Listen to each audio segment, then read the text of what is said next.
Faith without works is dead.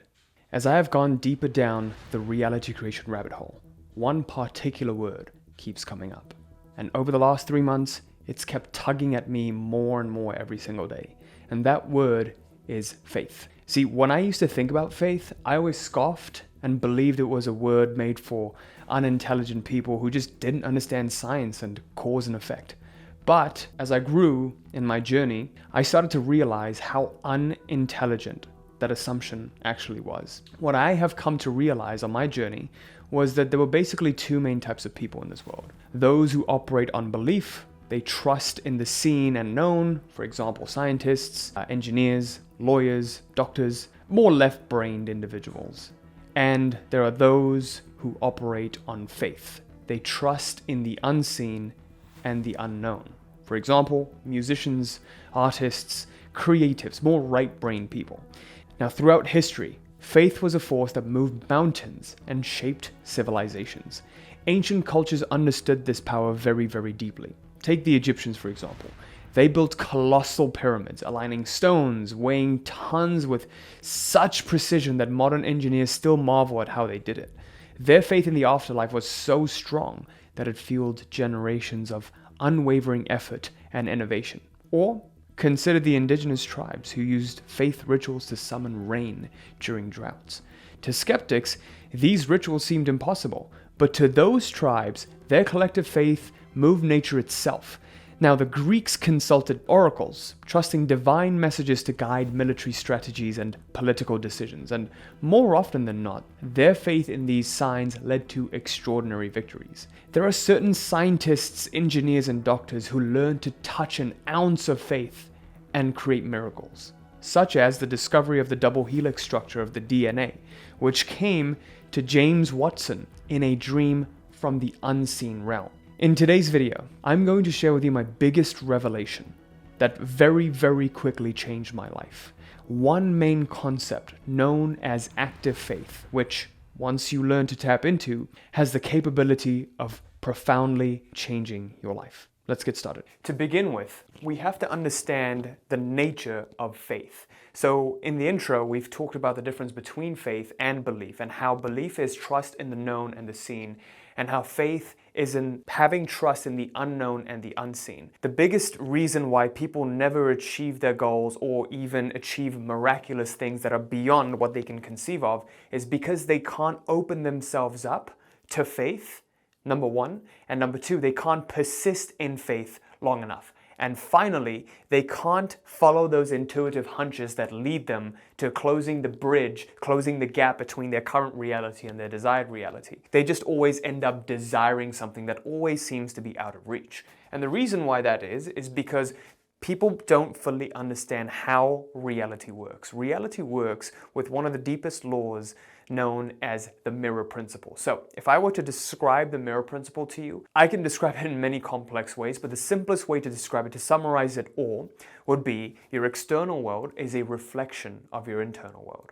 The world is a mirror that reflects your relationship to it and your relationship to yourself. Your worldview and your self-view are what get reflected in this external world. The issue is, most people look at the reflection to choose how their attitude should be.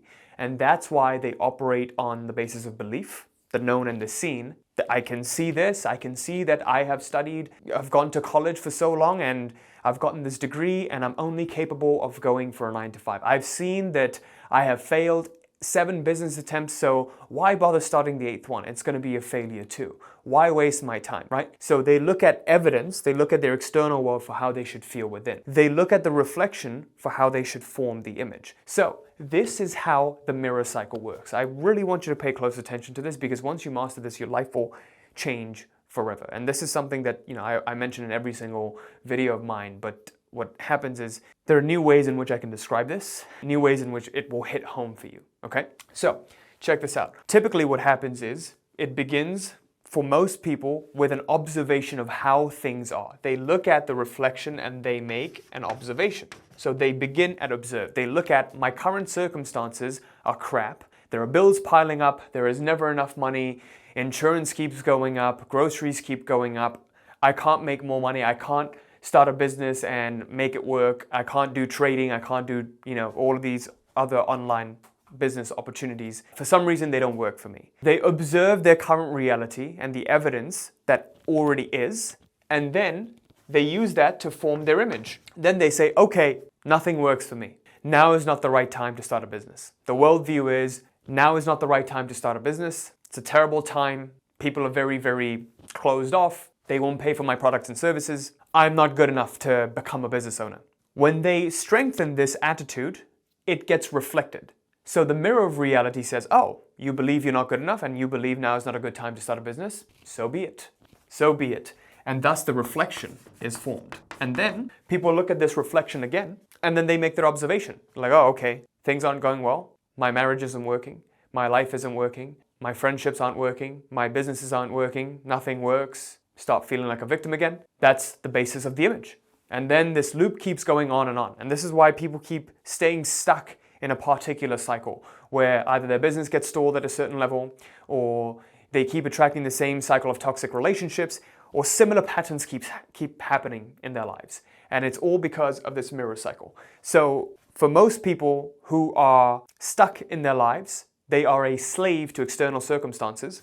They begin at this stage. They begin this cycle at observing their current world. And then they form an image, and then they get the reflection. For reality masters, what we do is operate on the basis of faith. When you operate on active faith, you turn away from the world. You turn away from the external world as it is right now because you are creating something that is far greater internally that will, in due time, be reflected externally.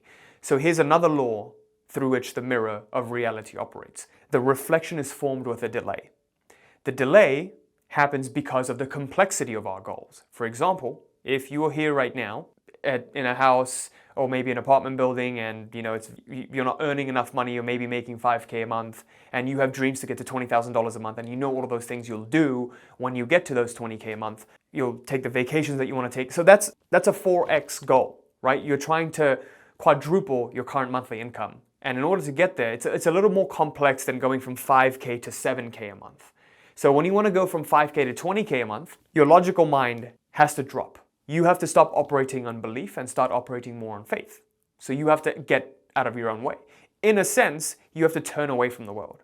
So if you're currently working a job that's making you $5,000 a month, maybe you can't conceive how this job or the same job will make you $20,000 a month. But maybe you can conceive of how a business might do you $20,000 a month, or maybe starting your own, maybe just trading the financial markets, right? That might make you $20,000 a month in profits that you want to make every single month. So the complexity of that goal is different from getting a raise at your current job, going from $5,000 to $6,000 a month, right? That's a lot easier. And because it's less complex, in theory, it's easier to manifest. However, in practice, it need not be so if you correctly use this principle. Because when you turn away from the world, you operate on faith and you access the divine will, okay? So for reality creators, what they do is they turn away from the world. They don't observe what's happening right now because they understand this current reality, this current reflection that they're observing is a delayed reflection of past images. Whatever I've believed in the past is what I'm experiencing right now in my reality. Okay? This is very, very crucial. So they begin here. They begin with the image. Forget what's happening right now. Forget this current reflection. This is past thoughts and attitudes manifesting. What do I want for the next moment in my life? What would I like to experience? Who would I like to be for this next moment? And in accordance to that, you form your worldview and your self-view. Okay? When you start here and you say, you know what? Sure, in this current reality, I'm making $5,000 a month, but internally, I'm a $20,000 a month income person or $20,000 a month business owner, or I'm making $20,000 a month with ease. This is exactly what happened with me. Okay? I made that intention, and internally, I chose to pretend at least to become a $20,000 a month person, someone who's worthy and deserving of $20,000 a month. And I persisted with faith in that image. I kept the image intact no matter what proof I saw. So as soon as I put up the intention, reality started to test me. I started to make YouTube videos and my YouTube videos weren't doing well. I would start to get clients, but it would be a few clients and then it would stop all of a sudden. And then it would start again and then it would stop. There would be no consistency, right? And so there were these tests that would come up. And when things would go well, a spanner would be thrown in the works and everything would fall apart. An ad account would get shut down maybe, or, like someone would leave a negative comment on one of my videos, and then I would start to doubt whether or not this path was really it. Because I could only conceive of making 1 to 5K a month with the coaching business with this YouTube, right? I couldn't conceive of the fact that people would pay for life coaching, for mindset coaching, for manifestation coaching. I thought, oh, okay, maybe people don't pay for this. Maybe people just consume free content around this. They don't really value it as much. That was my belief at the time. So I had to suspend my disbelief and operate on faith, open myself up to faith. So when you do that, then the reflection slowly starts to form, slowly, little by little. Okay, I had one video that did really well. Oh, okay, this is great. It's happening. I'm getting to 20K a month. This is confirmation. I had many people reach out in the comment section of that video, say, hey, I want to work closer with you. Oh my God, it's working. Confirmation. Confirmations are crucial. Most people look for confirmations of what's not happening in their lives. See, look, now is a terrible time to start a business. Now is a terrible time to become a business owner. But what if you look for confirmation of what you want to become, the image that you're forming? Oh, look, this is leading me to becoming a 20K a month business owner. Oh, look, we got our first opt-in on our ads. The ads are working. It is going to get us to $100,000 a month. It's working, right? So what if you allowed yourself to look for the tiniest confirmation instead of being so skeptical and needing a bigger validation, right? Because most skeptical minds are like, oh, this is tiny. It probably doesn't mean anything. You're looking at the glass as half empty instead of taking credit for the little that's happened. As Florence Scovel Shinn would say, you take whatever you have, you bless it, and you multiply it, okay? And then finally, when the reflection starts to form, now you confirm. Instead of observing at this step, you observe what is happening. You make a confirmation of that reality coming true. And when you do that, then the image gets more and more consolidated. Your attitude and your desired reality gets more and more consolidated. As you do this enough for weeks, months, years, you're going to look back one day and be like, holy shit, look where I am. I have a house. I have a business that's doing over $1 million a year. I have a team that's taking care of everything. I have a wife. I have a kid. Everything is wonderful. This is beyond my wildest dreams at the age of 28. Like, I can't fathom that I'm here. And it's possible, but it requires discipline to persist despite all of the negative feedback you're getting. It requires you to turn away from the world. Turn the other cheek. Things are burning over there. Turn the other cheek. So the key here is to make the switch from beginning here versus beginning here to going from here to here is to open yourself up. Open yourself up to receiving. Stop needing all of the mental constructs of, oh, this needs to be in the right place and it needs to be the right time. Fuck it. I don't know. I'm just going to take the leap. Somehow something's going to happen. This feels like the right thing to do. I'm going to go and open myself up. So in order to open yourself up, we need to understand the true mechanics of active faith, which is what we're going to discuss right now in this part. By the way, if you want to access our exclusive email list and get weekly newsletters from me, all you need to do is click this little I or just go in the description. As soon as you join, you're going to get a free bonus, the Identity Shifting Bootcamp, which is only available for new members of our email list, just as a free thank you for me. So if you want to go here, just click on I, or actually just go to realitycreator.com/list.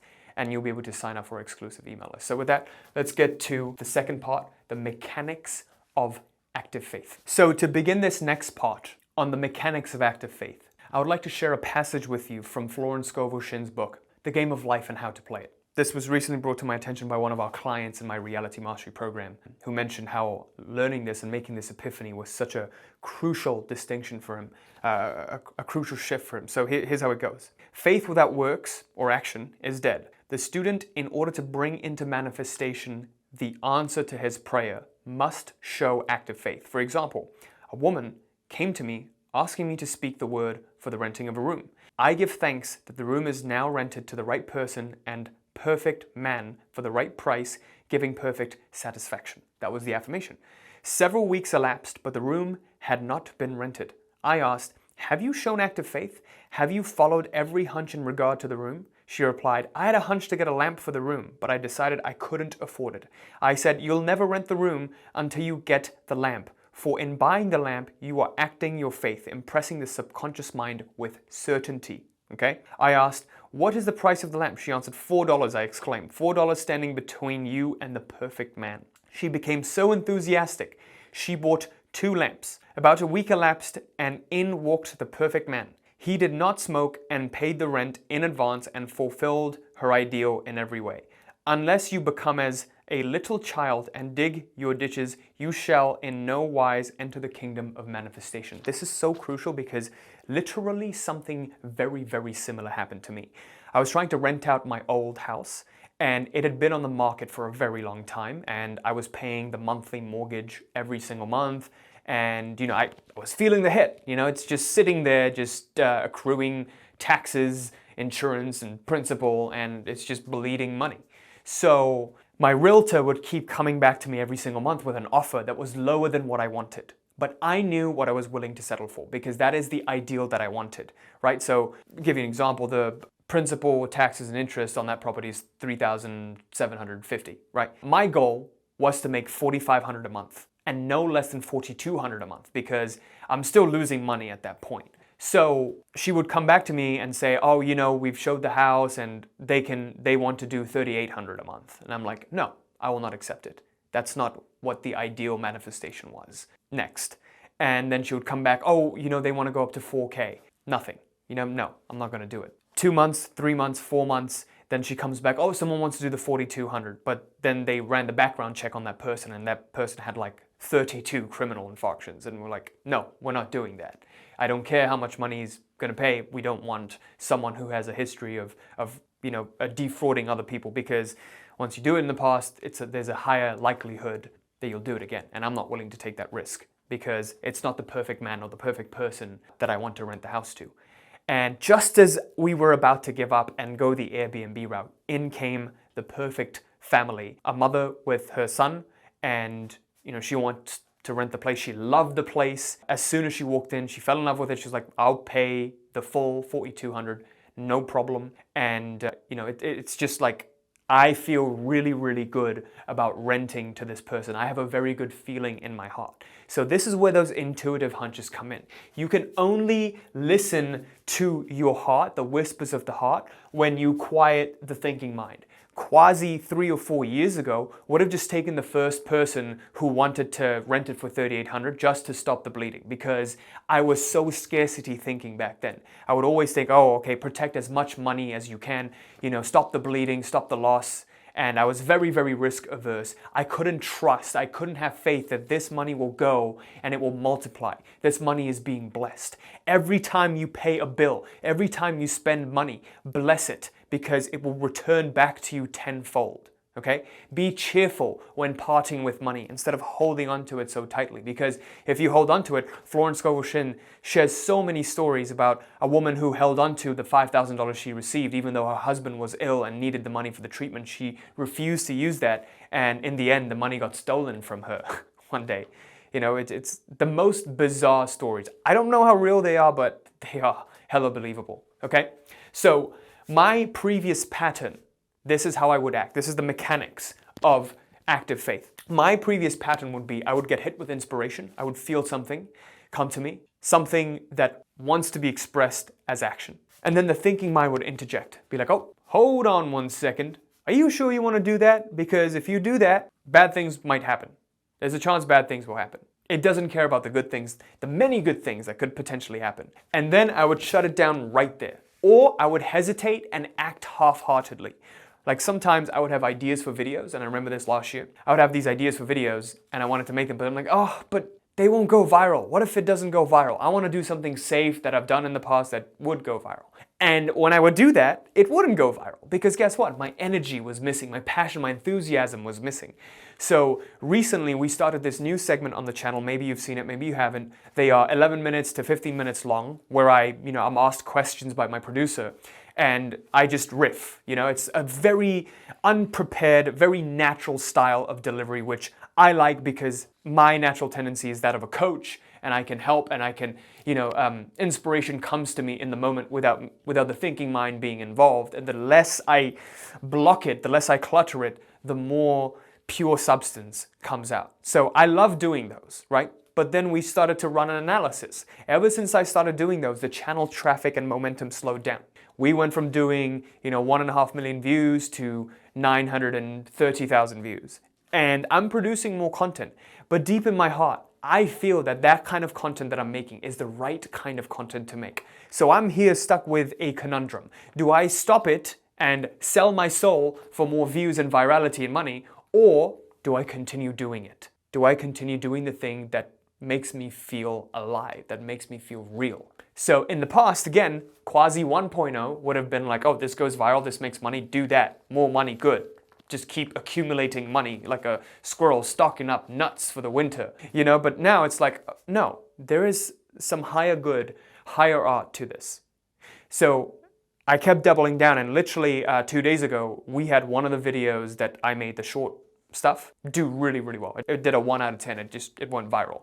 And you know, it was a very, very pleasant surprise because all I had to do was persist in my faith. And I know in the longer run, that authentic style of content is gonna build better relationships with my audience. And that's really the goal of this channel, is to build a relationship with you guys, to build this community, because we are reality creators and I can't manipulate the message to try and, you know, accomplish the viral outcome. Because my goal really is to work with the kinds of people that I can really, really help, and I really enjoy helping, which is what we do with our clients in our reality mastery program. Okay, so there's my insight on the new video style. Now, what you need to do to activate active faith is to step away, to cut this cycle, and go from feel, think, act to feel, act. The time delay from feeling to acting, the more you can reduce it, the purer it will be. The more you'll be in that energy of inspiration. Do you notice how some artists, they just like, oh, I lost the inspiration. I lost the muse. And when the muse comes out, they just drop everything and they run, because they know the muse strikes when it wants to. You can keep making stuff, and the more you make stuff, the more you'll be able to summon the muse, and your worst content will be better than your best content. Like my worst videos now are better than my best videos years and years ago, right? And that's what happens through training. Your lowest standard keeps going up and up and up. Your lowest baseline performance just keeps going up and up and up. But when you make really good stuff, when the muse does come out, it really comes out. It just takes it to the next level. So feel, act. Feel, act. Receive divine inspiration, act. You have hunches, you want to do something, it doesn't make sense monetarily, do it anyways. Have in mind that this is the 2.0 version of you, your real authentic self. You want to buy that luxury designer bag? Go ahead and do it. That feeling of abundance will allow you to make more money. And there's a literal story in the game of life and how to play it. Florence Scovel Shinn talks about this guy who bought a $5,000 coat, even though it was his last $5,000. It was the most irresponsible thing to do. He felt that if he bought the coat, he would make more money. And he was in sales. He bought the coat, felt really good about himself, went out, charm, made a shit ton of money, right? That's what happens. The world is non-linear. It's not linear. It doesn't make sense. You don't go from A to B to C. You go from A to C to Z to back to B to, you know, it's non-linear. You compound your growth, and then you stay stuck, and then you compound again, then you maybe stay stuck or even go down, then you compound even higher. Who knows? Who knows? That's just the nature of this non-linear reality, right? So the final part to implementing feel, act is learning how to balance effort and surrender. And the yogis call this the balance between vairagya and abhyasa. So let's get to the final part right now. So the last part that you have to understand is learning how to balance effort and surrender. The ancient yogis call this vairagya and abhyasa. Vairagya is surrender, abhyasa is effort. So the biggest epiphany that I've had recently, and I actually just made a short video on it titled How to Do Nothing and Have Everything. The biggest epiphany I had is action creates waste. And I've been thinking about this for a long time, but I just couldn't solve the conflicts within my psyche because I'd been programmed, deeply, deeply conditioned to act, to do, and take action, massive action, just do something, be busy, hardworking is good, non-hardworking, you're a lazy piece of shit. So I'd always try to work hard. But it isn't hard work that gets you what you want. It isn't even hard work that gets you fulfillment, because a lot of people feel like, oh, you know, it's when I work hard, I'm fulfilled. But if you truly contemplate it, it is not that. That is what appears to make you fulfilled. What is making you fulfilled is being the embodiment of your highest, most authentic self, and finding that expression of self, finding freedom in the expression of that self. And typically it happens to be a creative endeavor that you do. For me, it's making these videos. When I'm making these videos, I get into this zone of flow because I'm embodied in the state of flow, right? So it makes me very, very happy to be able to make videos like this and share ideas and get all these epiphanies because I am embodied in a different state of being, in a higher vibration state of being, if you will. Okay? So action is akin to slapping your hands about on the water. Every time we take action, we create waste. The most efficient way, if you really think about it, the most efficient way to get the highest efficiency route is to do nothing and have everything, right? So this is going to piss a lot of people off. This always brings me to the 3 paradigms of existence. The lowest paradigm of all is the having paradigm, when you just focus on having and getting what you want. And when you focus on having and taking, when you're in that paradigm, you play victim. You don't have your power. You give your power away. Why? Because you blame external circumstances when you can't have what you want. You blame other people. You blame even yourself.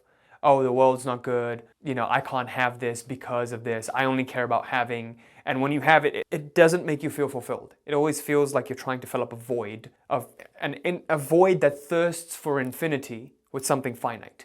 You're chasing a million and one, 2 million, 3 million, 4 million, 10 million, when what you want is infinite in nature.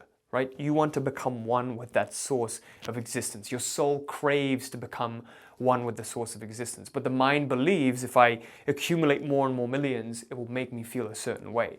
And quickly I realized in my journey, the more I accumulated, I actually didn't feel any different.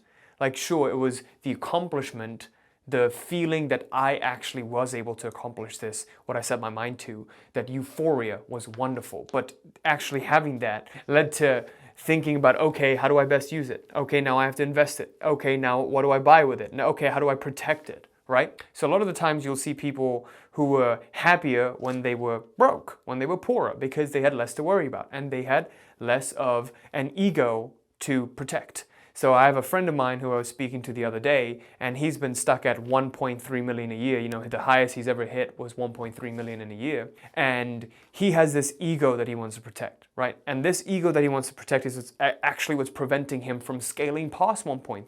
Because he says, when I go to my church, I'm actually the wealthiest person in the church. So my ego subconsciously tries really, really hard to maintain that image. We have the nice car, we have the nice house, and I want to make sure that I maintain that. Right? That's the consistency bias.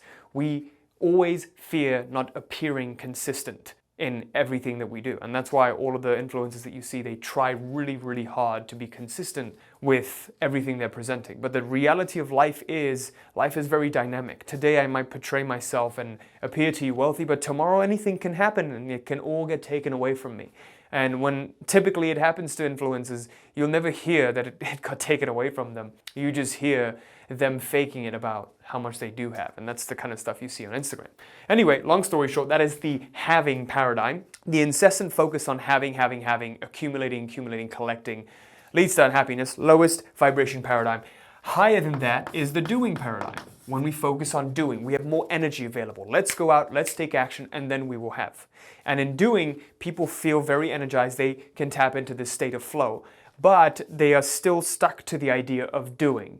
In order to have something, I need to do something. In order to have, I must do. Transactional, that kind of transaction. Okay? When I don't do, I can't have. You can't always do. Doing isn't your natural state of being. Being is your natural state of being.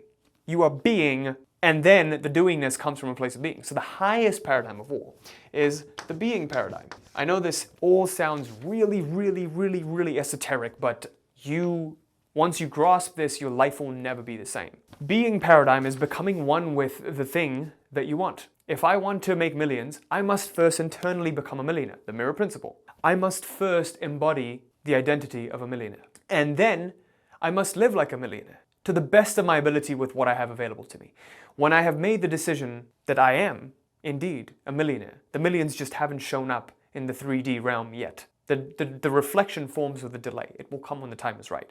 I've made the assumption, I am sticking to it in conviction, okay? And then hunches come to me. I get these hunches from divine sources. Oh, the soul feels the need to do this, to make YouTube videos. the soul is getting called to do, to start offering coaching services, right? That's exactly what happened to me. And I listened to those callings. I don't know how it's going to happen. I don't know how coaching is going to make me money, or I don't know how YouTube is going to make me money. When I started with YouTube, I had no idea I was going to do coaching. It's like, oh, I'm just going to start a YouTube channel. Maybe I'm going to sell some merch. Maybe I'll get subscriber revenue and then I'll make like 20,000 a month that I want to make. I don't know. But this is what I'm feeling called to do. And so in December of 2017, December 31st, 2017, I started my YouTube channel. Okay? Had my first video launched New Year's of 2018. No clue what I wanted to do with my life. You can click on oldest on my channel and still look back at those past videos and see the evolution there. Becoming, being, I am. Me, millions, I am one with it. This is my destiny. I was meant to have it. You only need to get out of the way. You only need to get out of the way of your deepest desires. They're meant for you. You just get in the way with the mind. The mind says, oh no, but you can't have that. Oh no, but you can't have this. Why not? Why the fuck not? If you were your inner child when you were a kid, did you tell yourself you can't have this, you can't have that? No, you just went and took. You just went and did whatever you need to do to take that toy. That's it. What if you embodied that right now? What if reality was a game and you're just playing with toys? You're playing. You're being. You are. The doing, when it comes from the place of being, is the most efficient doing. The hunches, when you act on them. They then lead you to having the thing that finally completes this cycle of being, doing, having, until you have, in your 3D realm, created that. Okay? The principle I like to follow with this is 80-20. 80% of the time, I'm focused on being. And if something doesn't align with me, I don't bother. I always remind myself, life is too short. If it's not a hell yes, it's a hell no. If it's not a hell yes, it's a hell no. I'm not willing to settle. I'm not willing to settle for money. I'm not willing to settle for fame. I'm not willing to settle for X, Y, and Z. It doesn't make a difference to me. If it's not a hell yes, it's a hell no. And those hell yeses, when you follow them, that's when it leads you to the goals that you want to achieve, okay? So if you want to take this teaching deeper, what I would like for you to do is click right here. I made an unlisted identity shifting training. The truth on how to be who you are meant to be. It's an hour and a half long. It is not available for access anywhere else. You won't find it anywhere else. Just on this video, maybe on specific videos where I reference it. And it has a complete workbook as well. I did this workshop a couple years back, and people literally said were telling me how much it changed their lives. So all you need to do is click right here, and I want you to consume it in full. Set some time out, sit down, consume it in full. It's going to be life-changing for you. So with that, I'll see you in this identity shifting workshop replay right now.